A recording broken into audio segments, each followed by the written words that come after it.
15 अगस्त 1947 का वह दिन, जिस दिन हमने नियति से मिलने का वचन पूरा किया था। एक दुर्भाग्यपूर्ण युग का अंत, जब वर्षों से शोषित एक देश की आत्मा अपनी बात कहने में समर्थ हो सकी थी। एक जुबान जहां सच कहने में थर्राती थी, कांपती थी। इसी दिन हमने जय हिंद, जय भारत का उद्घोष स्वतंत्रता के साथ किया था। इसी दिन हमने जनता की सेवा और उससे भी आगे जाकर समस्त मानवता में शिव के दर्शन करके मनुष्यता की सेवा करने की प्रतिज्ञा ली थी। हमारे महापुरुषों में एक विराट युग का स्पंदन गागर में सागर की तरह छलक उठा था। भारत की सीमाएं एक रहस्य विस्तार से आंदोलित हो उठी थी। उनकी आंखों के सामने एक विस्मृत प्राचीन ऐतिहासिक युग, एक नवीन युग मूर्तिमान हो उठे थे। भारत मां की गुलामी का प्रतिशोध, अत्याचारी को अतल अंधकार में डाल देने के लिए व्याकुल हो उठा था।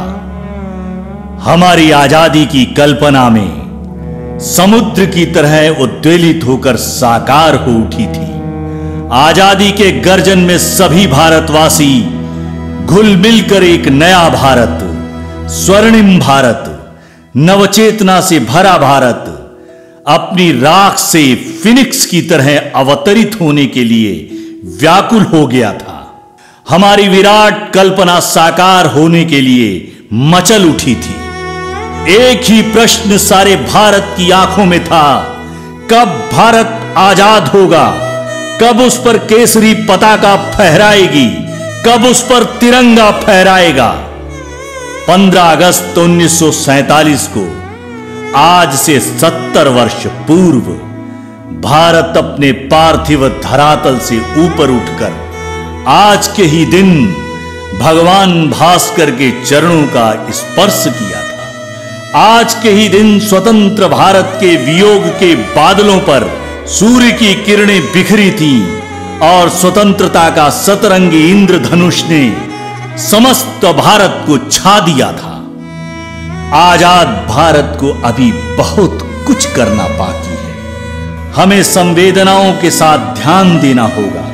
पसीने में नहाते हुए किसान का, कोसों तक धारा के विरुद्ध नौका को खेने वाले मल्लाह का, दिन भर गारा मिट्टी उठाने वाले मजदूर का, आज भी हम कहीं न कहीं किसी कोने में इनकी पीड़ा से संवेदन शून्य हैं। हमें आज भी यह सोचने की आवश्यकता है कि झुरमुट की ओट से चहकने वाले पक्षी का स्वर सर्वदा हर्षगान ही नहीं होता है।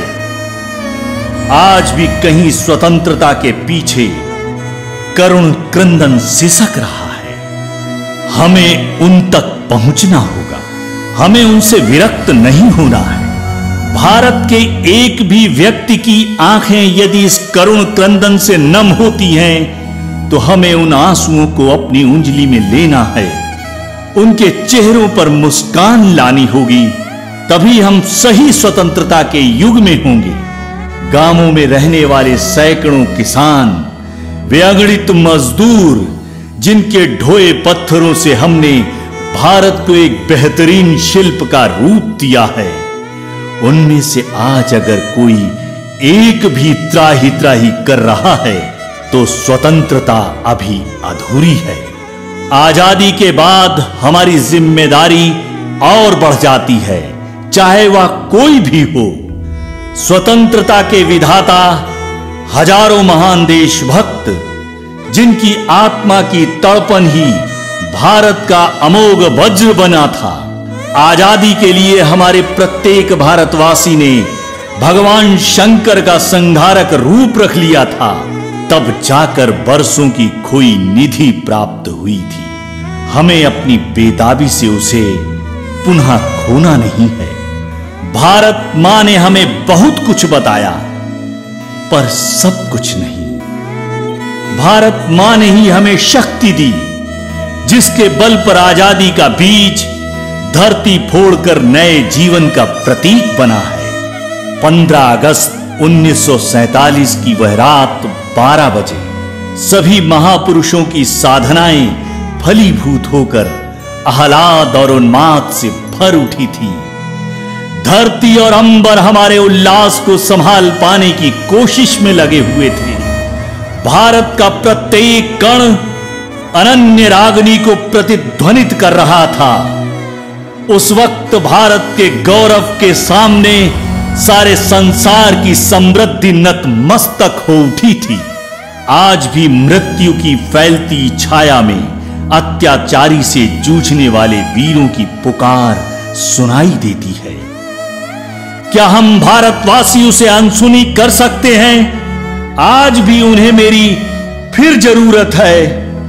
शीतल होती स्वतंत्रता के यज्ञ को एक बार फिर आहुति की आवश्यकता है। हमें दुनिया के सामने हाथ नहीं फैलाने हैं, चाहे वह टेक्नोलॉजी हो, चाहे वह आर्थिक मदद हो। हमें संकल्प लेना होगा कि हम दुनिया को दान देंगे, टेक्नोलॉजी का, आर्थिकता का, शक्ति का, समृद्धि का, शांति का, अध्यात्म का, ज्ञान का। भारत पूर्ण रूपेण स्वदेशी होगा। हम अपने मौर्य काल के युग को वापस लाकर विश्व गुरु बनकर वासुदैव कुटुंबकम की स्थापना समग्र पृथ्वी पर करेंगे। भारत मेरी निधि है, भारत मेरी आत्मा है। हमारा भारत सिर्फ जमीन का एक टुकड़ा ही नहीं बल्कि एक जीता जागता राष्ट्र पुरुष है। अर्पण और समर्पण वाली इस भूमि में कभी राम ने, कभी कृष्ण ने, कभी परशुराम ने, कभी गौतम बुद्ध ने अवतरित होकर के देश के गौरव महात्मा गांधी, पंडित जवाहरलाल नेहरू, सरदार पटेल, भगत सिंह, चंद्रशेखर आजाद, मदनलाल धींगरा, खुदीराम बोस, अरविंदो घोष, बिरसा मुंडे, रानी लक्ष्मीबाई, अब्दुल कलाम आजाद, खान अब्दुल्ला गफ्फार खान, राजगुरु, सुखदेव थापर, राम प्रसाद बिस्मिल, बाल गंगाधर तिलक, जिनका नाम मैं नहीं ले पाया, वे भी हमारे देश के लिए, हमारे लिए उतने ही वंदनीय हैं। मैं उन सब के चरणों में नमन करता हूं। जब जब देश पर आपदा आई है, तब तब इस देश में महापुरुषों के जन्म की हमारी परंपरा रही है। कभी कृष्ण की गीता ने मार्ग दिया, तो कभी तुलसी की रामायण के छंदों ने दिशा दी, तो कभी चाणक्य के सूत्रों ने निस्तेज हो रहे भारतवासियों को शक्ति के प्रकाश पुंज में बदल दिया। वे बुलंद हौसले, वे दृढ़ संकल्प, जिसने हमारी जीत का शंख बजाया था, हमें अपनी आजादी के प्रति कभी भी भाव शून्य नहीं होना है। एपीजे अब्दुल कलाम साहब ने कहा था, भारत का स्वाभिमान, भारत की गौरवशाली अस्मिता, स्वस्थ भारत, सुंदर भारत, भौतिक, दैविक, आध्यात्मिक भारत की चेतना की लौ को और आगे बढ़ाना है। पुनः उसे विश्व गुरु का दर्जा देना है। भारत मां आज फिर से अपने एक और कलाम को पुकार रही है। आज भी भारत के ऊपर छद्म अत्याचारियों, आतंकवादियों के प्रहार हो रहे हैं। हमारी कला, हमारी संस्कृति पर मदांधता टूट रही है। स्वतंत्र भारत हमारे महापुरुषों का सुनहरा सपना था, जिसे उन्होंने साकार किया। अब यदि कोई पामर, पापी, अत्याचारी अपने हाथों का खिलौना बनाना चाहेगा, तो हर हिंदुस्तानी काल भैरव बनकर उसका सर्वनाश करने के लिए तैयार है। फिर स्वर्ग से देवता भी उतर कर आए तो हमारे तूफान को रोक न सकेंगे। हमारा देश अनेक विविधताओं का देश है। जहां अनेक संस्कृति, अनेक भाषाएं होते हुए भी हमारे दिल एक हैं। हमारे सभी धर्म, संप्रदाय यहां एक साथ पुष्पित और फलित होते हैं। हम सबकी सिर्फ एक आराधना होनी चाहिए, भारतवासियों का कल्याण हो, जगती में सद्भाव हो, हमारी भी जीत हो, आपकी भी जीत हो। हाथों में हाथ डालकर हम सबका विकास करें। आज आवश्यकता है एक महान धर्म की।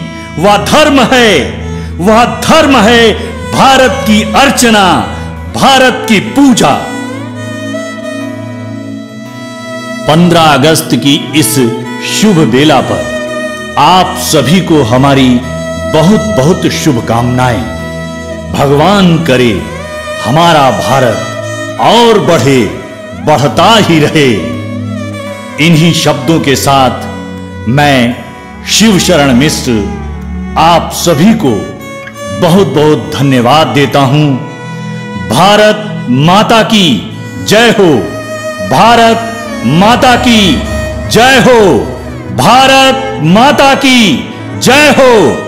जय हिंद, जय भारत, जय हिंद, जय भारत।